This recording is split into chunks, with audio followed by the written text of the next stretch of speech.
प्रियजनों से बात करने की सरल विधि गरुड़ पुराण के आधार पर। कल्पना करें कि आपने अपने किसी प्रियजन को खो दिया है। आपके माता पिता, जीवन साथी या बच्चे। उनकी अनुपस्थिति का दर्द असहनीय है। आप उनकी आवाज एक बार फिर सुनना चाहते हैं, उनका चेहरा देखना चाहते हैं, उनकी उपस्थिति महसूस करना चाहते हैं। लेकिन क्या होगा अगर मैं कहूं कि प्राचीन हिंदू शास्त्रों में जवाब छिपा है? आज हम गरुड़ पुराण की रहस्यमयी दुनिया में गोता लगाएंगे और जानेंगे कि क्या हम अपने मृत प्रियजनों से सचमुच बात कर सकते हैं। गरुड़ पुराण का परिचय। गरुड़ पुराण हिंदू धर्म के सबसे पवित्र ग्रंथों में से एक है, जो भगवान विष्णु और उनके वाहन गरुड़ के बीच संवाद के रूप में लिखा गया है। यह मृत्यु, पुनर्जनन और आत्मा की यात्रा के बारे में गहन जानकारी देता है। इसे अक्सर अंतिम संस्कार के समय पढ़ा जाता है, क्योंकि यह आत्मा को मोक्ष और शांति प्राप्त करने में मदद करता है। लेकिन क्या यह हमें यह भी बता सकता है कि हम अपने प्रियजनों से मृत्यु के बाद भी जुड़ सकते हैं? आइए जानें। आत्मा की यात्रा और मृत परिजनों से मुलाकात। गरुड़ पुराण के अनुसार जब कोई व्यक्ति मरता है, उसकी आत्मा एक गहन यात्रा पर निकलती है। इसके अध्याय 7 से 13 में मृतकों के लिए किए जाने वाले संस्कारों का वर्णन है। इनमें एक महत्वपूर्ण बात यह है कि मृत्यु के 11वें और 12वें दिन आत्मा अपने मृत परिजनों से मिलती है। यह अंतिम संस्कार के अनुष्ठानों का हिस्सा है, जैसे तर्पण और तिथि, जो आत्मा को स्वर्ग में सहायता प्रदान करते हैं। ये अनुष्ठान जीवित और मृतकों के बीच एक गहरा संबंध बनाए रखते हैं। सपनों में संवाद की संभावना। हालांकि गरुड़ पुराण में सपनों के माध्यम से मृतकों से संवाद का स्पष्ट उल्लेख नहीं है, हिंदू परंपराओं में सपने जीवित और मृतकों के बीच एक सेतु माने जाते हैं। स्वप्न शास्त्र जैसे प्राचीन ग्रंथों में मृतकों को सपनों में देखने को आत्मा की ओर से मार्गदर्शन, चेतावनी या सांत्वना के रूप में देखा जाता है। क्या आपने कभी अपने किसी प्रियजन को सपने में देखा है? उनकी मुस्कान, उनकी आवाज या उनके साथ बातचीत इतनी वास्तविक लगती है जैसे वे आपके सामने हो। यह अनुभव हमें यह विश्वास दिलाता है कि मृत्यु के बाद भी हमारा रिश्ता टूटता नहीं। मृत प्रियजनों से जुड़ने की सरल विधि। अब मैं आपको एक सरल लेकिन गहरी विधि बताने जा रहा हूँ, जिसे अपनाकर आप अपने मृत प्रियजनों से सपनों में या उनकी उपस्थिति के माध्यम से जुड़ सकते हैं। यह विधि गरुड़ पुराण की शिक्षाओं और हिंदू परंपराओं से प्रेरित है, जो हमें बताती हैं कि आत्मा और सूक्ष्म शरीर मृत्यु के बाद भी कुछ समय तक हमारे साथ संवाद बनाए रख सकते हैं। इस प्रक्रिया को 21 दिनों तक नियमित रूप से दोहराएं।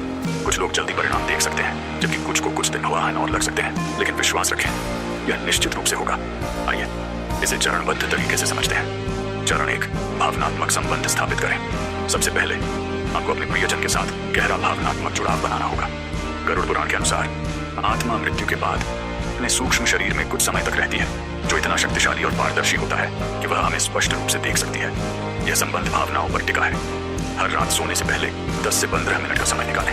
एक शांत जगह पर बैठें, आंखें बंद करें और अपने प्रियजन को याद करें। उनकी मुस्कान, उनकी आवाज या उनके साथ बिताए किसी खास पल को अपने मन में लाएं। उदाहरण के लिए, अगर वह आपकी माँ थी तो याद करें कि वह आपको कैसे प्यार से गले लगाती थी, या अगर वह आपका दोस्त था तो उस मजेदार पल को याद करें जब आप दोनों हंसे थे। यह भावनात्मक तरंगे आपके और उनकी आत्मा के बीच एक सेतु बनाएंगे। इस अभ्यास को 21 दिनों तक लगातार करें, क्योंकि यह आपके मन और आत्मा को उनके साथ गहरा संबंध बनाने के लिए तैयार करता है। चरण 2, सपनों के लिए मन को तैयार करें।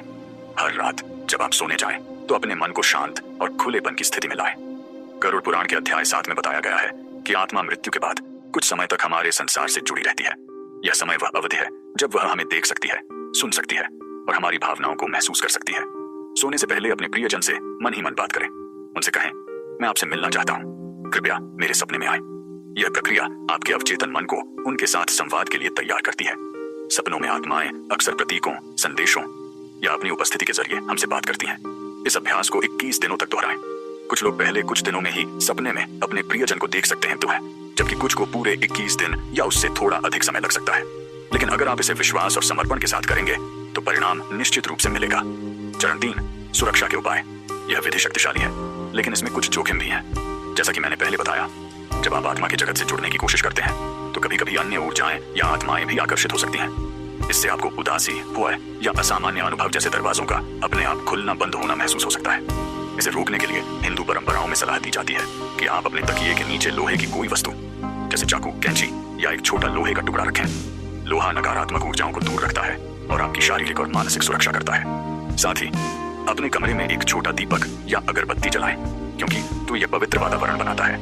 यह सुरक्षा उपाय हर रात 21 दिनों तक अपनाएं, ताकि आपकी यात्रा सुरक्षित रहे। चरण 4, गुरु का मार्गदर्शन। गरुड़ पुराण में गुरु की भूमिका पर बहुत जोर दिया गया है। यदि आप इस अभ्यास को गहराई से करना चाहते हैं तो किसी अनुभवी आध्यात्मिक गुरु की मदद लें। गुरु आपके और आत्मा के बीच एक सुरक्षित सेतु बनाता है। वे यह सुनिश्चित करते हैं कि केवल वही आत्मा आपसे संवाद करे।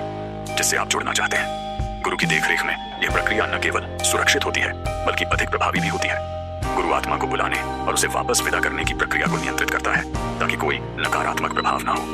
अगर आप 21 दिनों के सही इस अभ्यास को गुरु के मार्गदर्शन में करते हैं तो आपके परिणाम और भी शक्तिशाली और स्पष्ट होंगे।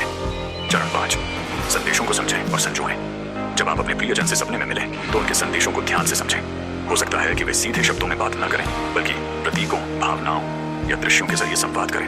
उदाहरण के लिए, अगर आप अपनी दादी को सपने में देखते हैं और वह मुस्कुरा रही हैं, तो यह उनकी ओर से सांत्वना और आशीर्वाद का संदेश हो सकता है। अगर आप जागते समय उनकी आवाज सुनते हैं या उनकी उपस्थिति महसूस करते हैं तो इसे संजोएं। यह उनके प्यार और आपके साथ उनके अनंत बंधन का प्रतीक है।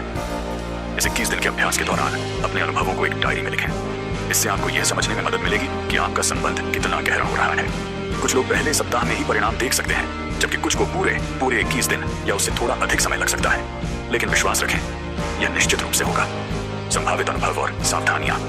इस 21 दिन के अभ्यास के दौरान आप कई तरह के अनुभव महसूस कर सकते हैं। आपका मन भारी हो सकता है, आप छोटी छोटी बातों पर रोने लग सकते हैं या आपको अकारण उदासी महसूस हो सकती है। यह इसलिए होता है क्योंकि आप सूक्ष्म जगत से जुड़ रहे हैं जहां आत्माएं निवास करती हैं। कुछ लोग असामान्य गतिविधियां जैसे दरवाजों का अपने आप खुलना या बंद होना या हल्की हल्की ठंडक महसूस कर सकते हैं। यह सामान्य है, लेकिन अगर आपको डर लगे या असहज महसूस हो तो यह अभ्यास तुरंत बंद करें और किसी गुरु या विशेषज्ञ से सलाह लें।